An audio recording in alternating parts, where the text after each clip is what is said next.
नमस्कार। अभी हम लोग एक नई समस्या के दौर से गुजर रहे हैं। आपको पता होगा, कोरोना पेंडेमिक। जी हाँ, कोरोना पे ये वीडियो नहीं है, इस बात को मैं पहले क्लैरिफाई कर देता हूँ। लेकिन इस एटमॉस्फेयर के कारण जो स्थितियाँ इस देश में या पूरी दुनिया में इकट्ठा हुई हैं या पैदा हुई हैं, जो हालात पैदा हुए हैं, उसने हम लोगों को कई सीख दी हैं। उन सीख का क्या मायने है, क्या हमको करना चाहिए कि हम अगर ऐसी कोई दूसरी आपदा अचानक हमारे पास आ जाती है तो हम इससे कैसे निपट सकते हैं, उसके लिए हमको तैयार रहना चाहिए। मैं आज इस वीडियो में एक और बात कहना चाहता हूं कि आप लोगों को शायद इस बात का अनुमान नहीं है कि अभी जो दुनिया के हालात बन रहे हैं वो एक वॉर की तरफ जा रहे हैं। हम कभी भी वॉर का शिकार हो सकते हैं। ये आप समझ रहे हैं या नहीं समझ रहे हैं मुझे नहीं पता, लेकिन अगर समझ रहे हैं तो बहुत अच्छी बात है, और अगर नहीं समझ रहे हैं तो ये आप समझ लीजिए कि हम 2025 तक, एक भविष्यवाणी भी है, बहुत सारे अच्छे गुणी लोगों ने भविष्यवाणियां भी की हैं कि 2025 तक एक संभावना है वर्ल्ड वॉर बनने की, वर्ल्ड वॉर होने की, या वर्ल्ड वॉर नहीं भी होगा तो भी एक बहुत बड़ा महायुद्ध तो हो ही सकता है। तो इसकी तैयारी बहुत सारे स्तर पे की जा रही है। हम लोग छोटे लोग हैं, गरीब लोग हैं या मिडिल क्लास लोग हैं, बहुत अमीर नहीं हैं, तो हम लोगों को अपनी तैयारी, इसमें फाइनेंशियल तैयारी करने की बहुत आवश्यकता है। क्योंकि आगे आने वाले सीरीज़ में मैं बताने जा रहा हूं कि हमारे लिए लाइफ में क्या क्या चीज़ें इंपॉर्टेंट है। लेकिन सबसे पहली इंपॉर्टेंट चीज़ जो इस पैंडेमिक ने हमको बताई है वो ये है कि यदि हम अपनी फाइनेंशियल स्थिति को ऐसा नहीं बना के रखते, अपनी हैबिट्स को ऐसा नहीं बना के रखते, तो हम परेशानी में पड़ सकते हैं। अब वो कैसा बना के रखना है, इस वीडियो में मैं उसको विस्तार से बताने जा रहा हूं कि वह कैसा बना के रखना है, और साथ में यह भी बताने जा रहा हूं कि उसके लिए हम किन टूल्स का इस्तेमाल कर सकते हैं। तो चलिए शुरू करते हैं। सबसे पहले इस चीज़ को समझ लीजिए कि हमेशा हर व्यक्ति के पास इतना पैसा होना चाहिए, चाहे बैंक में, चाहे उसके घर में कैश। और मैं तो कहूँगा कि एक्चुअली उसके घर में दो पार्ट में, उसके पास दो पार्ट में पैसा होना चाहिए, आधा पार्ट कैश और आधा पार्ट बैंक में।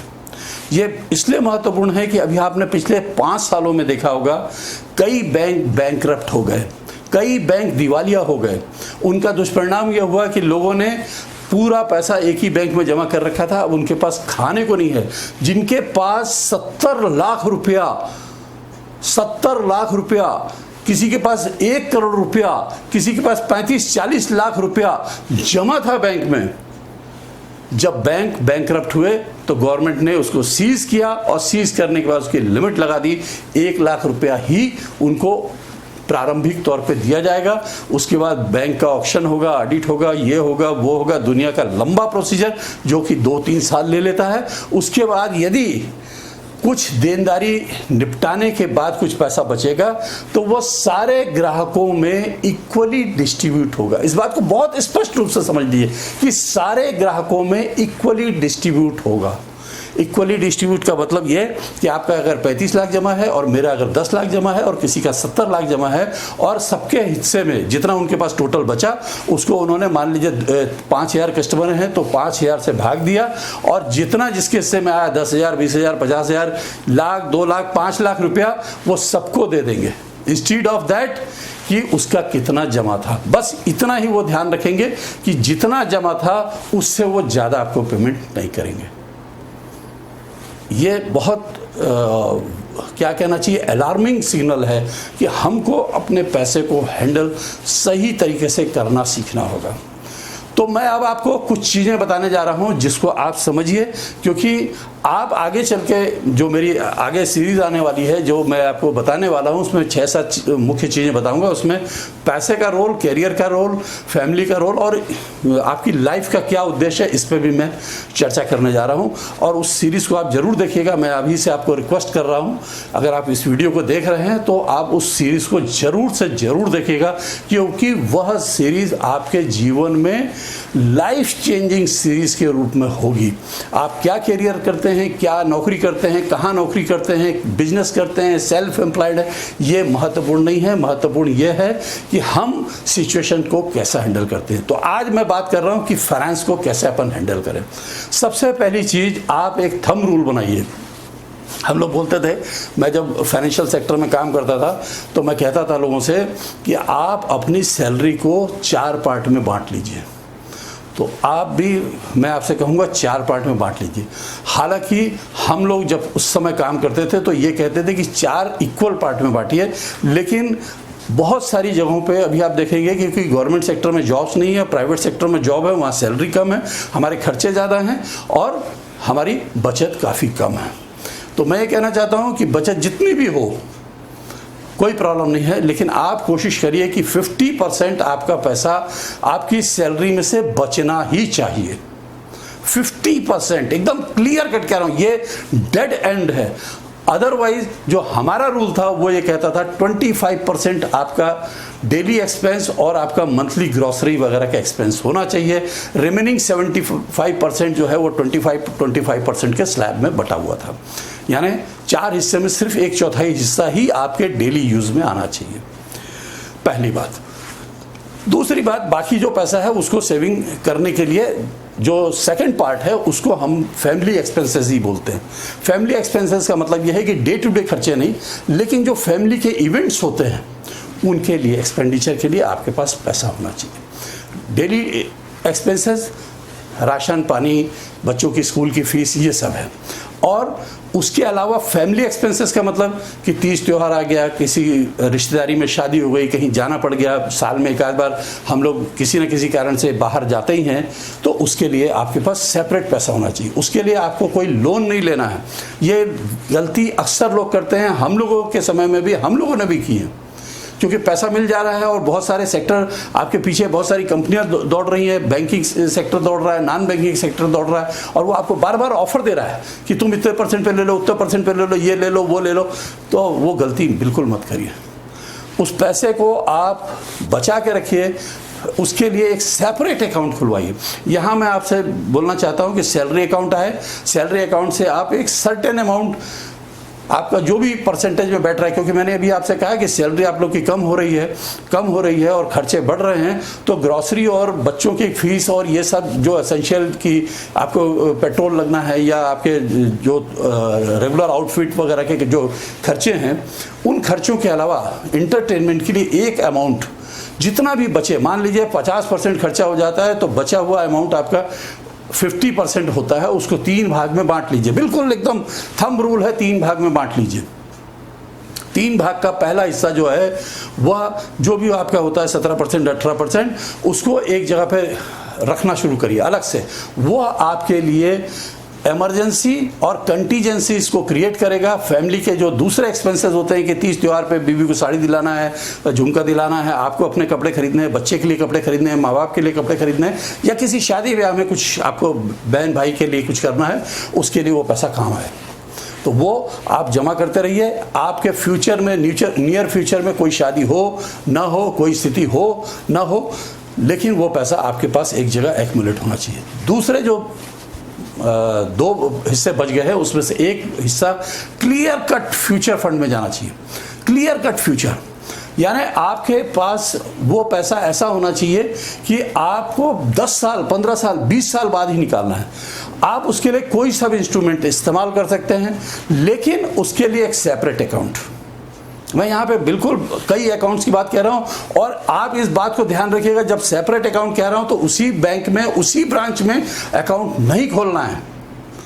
आपने एक बैंक अगर आईसीआईसीआई को पकड़ा, आपकी सैलरी आईसीआईसीआई में आ रही है, तो दूसरा बैंक स्टेट बैंक हो, तीसरा बैंक एचडीएफसी हो, आईडीबीआई हो, यूनियन बैंक हो, कोटक महिंद्रा हो, जो आपको सुटेबल लगता हो, जो आपके नियर डियर में हो वो हो, लेकिन दूसरा बैंक होना चाहिए, बिल्कुल क्लियर कट दूसरा बैंक।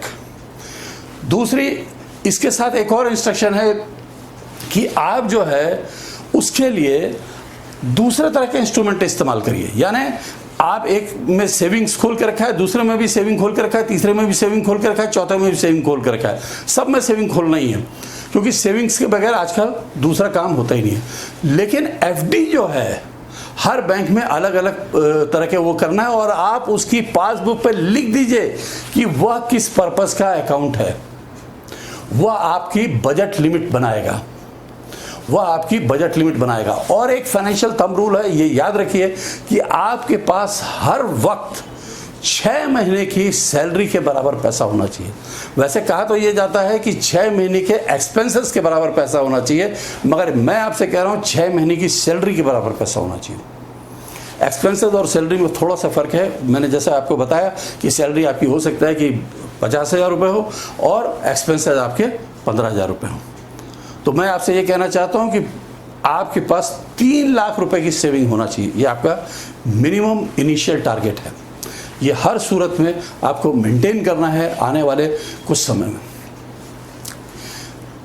उसके बाद अब आपके पास जो 6 गुना जो एक्सपेंसेस की बात थी, उसके लिए आप जो सैलरी अकाउंट हो उसमें पैसा थोड़ा थोड़ा करके कोशिश करिए कि छोड़ते रहें और वो 6 महीने की सैलरी के बराबर वहाँ पे बन जाए। अब पैसा हम बचाएं कैसे, किस तरह के शेप में बचाएं, कैसे उस पैसे को लगाएं, ये भी बहुत इंपॉर्टेंट है। तो मैं उसमें हमेशा एक थंब रूल देता हूँ कि आप जो भी पैसा जिस भी जगह पे बचा रहे हैं, आप एक बार में शायद नहीं बचा पाएंगे बड़ा अमाउंट, तो आप वहाँ पे छोटे छोटे आरडीज खोल करके, रिकरिंग डिपॉजिट जो, और पूरे अमाउंट का मत खोलिए। जैसे आपको मान लीजिए 15,000 रुपये बचाना है, तो 15,000 रुपये तो एक बार में नहीं बचा पाएंगे आप। हर महीने आपको थोड़ा थोड़ा बचाना है, 1,000 रुपये बचाना है, तो आप हर महीने 1,000 रुपये का एक आरडी खोल लीजिए या 500 रुपये का आरडी खोल लीजिए। फिर उसके अलावा 500 रुपये के आरडी के अलावा 500 रुपये का म्यूचुअल फंड का कोई SIP टाइप का प्लान ले लीजिए, सिस्टमेटिक इन्वेस्टमेंट प्लान। यहाँ अगेन मैं कहूँगा कि सिस्टमेटिक इन्वेस्टमेंट प्लान किसी एक कंपनी का मत लीजिए, क्योंकि मेरे कई बार इसमें हाथ जले हैं। बहुत सारा रिटर्न आज दिखा देते हैं लोग और उसके बाद जब लेने जाओ तो पता चलता है उसी पर्टिकुलर टाइम में म्यूचुअल फंड की वैल्यू नीचे आ चुकी है जिस समय आपको ज़रूरत थी। तो ये तो साब होता रहेगा और होगा ही, क्योंकि अभी जैसी सिचुएशन है, पिछले साल तक मार्केट अप था, अभी देखिए कोरोना महामारी के चलते फिर डाउन हो गया, फिर आगे चल के कब अप हो जाएगा कोई ठिकाना नहीं, और फिर कब डाउन हो जाएगा कोई ठिकाना नहीं। तो आपको यहाँ पे म्यूचुअल फंड में पैसा रखना है और म्यूचुअल फंड में 3-4 तरह के अकाउंट अलग अलग खोल लेने हैं। आप एक साल में सारे अकाउंट खोलना ऐसा ज़रूरी नहीं है, लेकिन स्टडी करते रहिए 1 by 1 हर साल छोटा छोटा अमाउंट का आरडी जैसा SIP करते रहिए। एक फंड में, दूसरा दूसरे फंड में, तीसरा तीसरे फंड में, और सब में आप जो है कभी भी हाई रिस्क वाला फंड मत चूज़ करिए। हाई रिस्क क्या होता है, हमेशा हाई गेन देने की बात करता है। वो आपको 16%, 18%, 20% का भी रिटर्न दिखा सकते हैं, लेकिन हमको उस लालच में नहीं फंसना है। हमको बैंक इंटरेस्ट के ऊपर जो 2%, 3% का जो फंड होता है, जिसको हम लोग टेक्निकल भाषा में नॉर्मली वो कहते हैं बैलेंस फंड, जिसमें कि कुछ पैसा शेयर मार्केट में लगता है और कुछ पैसा कमोडिटीज़ में और कुछ पैसा आपके गवर्नमेंट बॉन्ड्स में और फिक्स रिटर्न्स में लगता है। तो वैसे वाले फंड्स पे ज़्यादा फोकस करना है। एक आध फंड आप रख सकते हैं हाई रिस्क में, एक आध फंड, सब फंड नहीं। तीसरा इन्वेस्टमेंट का तरीका है गोल्ड। गोल्ड का मेरा अनुभव है बस कि जब मैंने नौकरी ज्वाइन की थी बहुत पहले 85 में, तो 700-800 रुपये पर 10 ग्राम रेट था। आज कितना रेट है आपको मेरे को बताने की ज़रूरत नहीं है, आप सब पलट के देखिए, 45 से 48 के बीच में फ्लक्चुएट हो रहा है। कभी ऊपर हो जाता है 1,000 रुपये, कभी नीचे हो जाता है, कभी 100 रुपये ऊपर, कभी। तो गोल्ड में इन्वेस्ट करिए। अब गोल्ड में इन्वेस्ट करने के भी 2 तरीके, 3 तरीके हैं कहना चाहिए। एक तरीका है सोवरेन बॉन्ड्स। सोवरेन बॉन्ड्स के बारे में एक ही दिक्कत है कि sovereign bonds time to time आते हैं, रेगुलर बेसिस पे नहीं आते, और टाइम टू टाइम आते हैं तो उसमें बहुत अच्छी फीचर्स हैं। सबसे बड़ा अच्छा फीचर यह है कि वह गारंटीड 3% का आपको रिटर्न देते हैं। बैंक को पहले से इंस्ट्रक्शन दिया गया हुआ है RBI से या गवर्नमेंट से कि आपको मिनिमम इतना इन्वेस्टमेंट करना ही है, प्लस रिटर्न देना ही है, इतना इंटरेस्ट देना ही है, प्लस जितना आप पैसा लगाएंगे उतने पैसे का वो गोल्ड आपके अकाउंट में ट्रांसफ़र कर देंगे।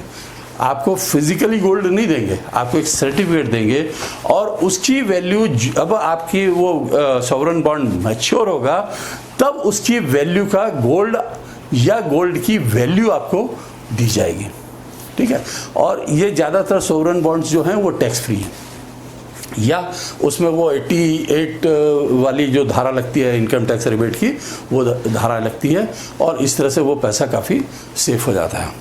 इसके अलावा गोल्ड का दूसरा तरीका यह है कि आप उसमें भी SIP जैसा अकाउंट खोल सकते हैं। हर महीने एक निश्चित रकम का आपको गोल्ड मिल जाएगा और वो गोल्ड मिल जाएगा मतलब उस समय जो रेट चल रहा होगा उतने, जैसे आपने 500 रुपये बोला तो आज के तारीख में अगर आपका इंस्ट्रक्शन है तो आज की तारीख में 500 रुपये में जितना गोल्ड आ रहा होगा उतने का सर्टिफिकेट आपको दे दिया जाएगा या आपके अकाउंट में वो इंडोर्स हो जाएगा कि इतने ग्राम गोल्ड या इतने मिलीग्राम गोल्ड आपके अकाउंट में आ गया।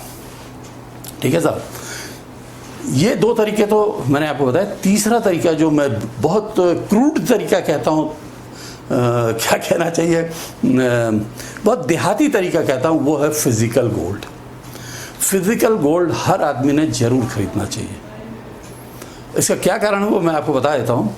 सबसे बड़ी चीज़ ये है कि फिजिकल गोल्ड आपके पास रहता है, आपकी होल्डिंग रहती है, पर्सनल होल्डिंग। उसको जब चाहे तब आप उठा के ऐसे ही बेच सकते हैं। सस्ते में बेचें, महंगे में बेचें, वो एक अलग इशू है, लेकिन उसको जब चाहे तब आप बेच सकते हैं। हालांकि उसमें एक रिस्क भी होता है कि लोगों को यदि मालूम पड़ जाए तो आपके घर में चोरी डकैती का खतरा बना रहता है। लेकिन वो आपको कैसे मैनेज करना है, क्या मैनेज करना है, उसके बारे में अभी कुछ नहीं कहूँगा। कभी चर्चा हुई या आपने कोई ऐसा कमेंट किया तो उसके बारे में अलग से चर्चा करेंगे कि उसको हमको कैसे मेंटेन करना है। लेकिन फिजिकल गोल्ड भी थोड़ा ना थोड़ा आपके पास होना चाहिए, क्योंकि जो विश्व के हालात बन रहे हैं उसमें ऐसा लगता है कि ये जो कमोडिटीज़ और ये जो सर्टिफिकेट वाली भाषा है, ये किस दिन कौन सा बैंक डूब जाएगा, कौन सी संस्था डूब जाएगी, कोई ठिकाना नहीं है। उस समय आपके बॉन्ड्स का क्या होगा क्या नहीं होगा मुझे नहीं मालूम। तो मेरा ये कहना है कि कुछ पैसा आपका फिजिकल गोल्ड में भी लगना चाहिए। और फिजिकल गोल्ड आप 500 रुपये महीने का नहीं खरीद पाएंगे तो आप साल में एक आदत डालें, कोई एक त्यौहार, खास करके जैसे हमारी हिंदू माइथोलॉजी के हिसाब से हम लोग दिवाली का समय उचित समझते हैं। आप दिवाली से 1-1.5 महीना पहले, 2 महीना पहले, जब नवरात्र वगैरह शुरू होने वाली रहती हैं, उस समय आप खरीदिए। या मैं तो आपको एडवाइस करूँगा पितृपक्ष में खरीदिए। बहुत सारे लोग आपको कहेंगे कि पितृपक्ष में अच्छी चीज़ें नहीं खरीदी जाती क्योंकि उस समय पितृ नाराज होते हैं, मगर मैं यहाँ पे कई पंडितों से मेरी चर्चा हुई और कई विद्वानों से चर्चा हुई और वो कहते हैं कि सबसे अच्छा समय किसी भी चीज़ को, किसी भी इन्वेस्टमेंट को करने का अगर कोई है तो वो है पितृपक्ष। क्यों? अगर आप इस भावना को लेके चल रहे हैं कि आपके पितृ देख रहे हैं तो आप ये देखिए कि वह आपकी प्रोग्रेस देख के कितना खुश होने वाले हैं कि मेरा बेटा या मेरी बेटी कितने खुश हैं, देखो दे आर एंजॉइंग। वह इस पीरियड में ये खरीद रहे हैं और आप उनको समर्पित कर दीजिए, समर्पण के भाव से उनके सामने रख दीजिए, उनके फोटो के सामने रख दीजिए, एक दिया जलाइए, एक अगरबत्ती जलाइए और उनको समर्पित कर दीजिए कि ये आपकी कृपा से हो रहा है साहब। देखिए उनका आशीर्वाद आपके ऊपर बरसेगा और ये मैंने होते हुए देखा है, इसलिए मैं ये बड़े विश्वास के साथ से कह रहा हूँ। तो ये मैंने कुछ चीज़ें बताई इंपॉर्टेंट थी, जो थोड़ा वीडियो हो सकता है लंबा हो गया हो तो उसके लिए मुझे क्षमा करिएगा। वीडियो कैसा लगा ये आप मुझे ज़रूर बताइए। कोई मन में सवाल हो या कोई शंका हो तो मुझे ज़रूर कमेंट करके कहिए। इस वीडियो को लाइक करिए, शेयर करिए। चैनल को यदि अभी तक सब्सक्राइब नहीं किया है तो प्लीज़ सब्सक्राइब करिए और हमारे आने वाले सीरीज़ को ज़रूर देखें। शुभकामना, वंदे मातरम।